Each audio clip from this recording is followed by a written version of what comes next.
ತ್ರಿವಿಕ್ರಮ್ ಅವರು.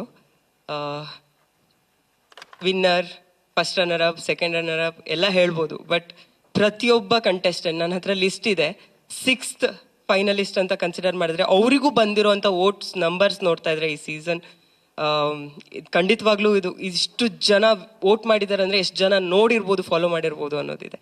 ಸೊ ಆ ಪ್ರೀತಿಗೆ ಏನು ಹೇಳ್ತೀರಾ? First reaction. First of all ಇಲ್ಲಿ ಬಂದಿರೋಂಥ ಎಲ್ಲರಿಗೂ ಆ್ಯಕ್ಚುಲಿ ಫಸ್ಟ್ ಟೈಮ್ ಇಷ್ಟು ಜನ ನೋಡ್ತಾ ಇರೋದು 120 ದಿನ ಆದಮೇಲೆ ಸ್ವಲ್ಪ ಗಾಬರಿ ಇದೆ. ಎಲ್ಲರೂ ಇಲ್ಲಿ ಬಂದಿರೋದಕ್ಕೆ ಆ್ಯಂಡ್ ಈ ಶೋನ ಸಕ್ಸಸ್ಫುಲ್ ಮಾಡಿರೋದಕ್ಕೆ thank you so much. Because ನೀವು ಇಲ್ದಲೇ ಹೋಗಿದ್ರೆ ಈ ಶೋ ಈ ರೇಂಜಿಗೆ ಹೋಗ್ತಾ ಇರಲಿಲ್ಲ.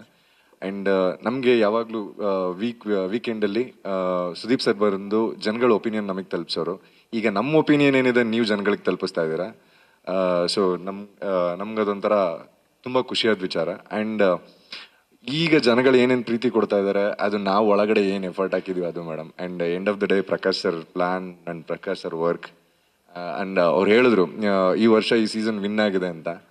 ಆ ವಿನ್ನಿಂಗಲ್ಲಿ ನಾವು ಸೇರ್ಕೋತೀವಿ ಅಷ್ಟೇ ಮೇಡಮ್, ಇನ್ನೇನಿಲ್ಲ. ಅಷ್ಟು ಜನದ ಪ್ರೀತಿ ಸಿಗೋದಕ್ಕೆ ಮೈನ್ ರೀಸನ್ ಪ್ರಕಾಶ್ ಸರೇ ಕಾರಣ. ಸೊ ಅವ್ರ ಕಡೆಯಿಂದ ಆ ವಿನ್ನಿಂಗ್ ಪಾರ್ಟ್ ನಾವು ಆಗ್ತೀವಿ ಅಷ್ಟೇ.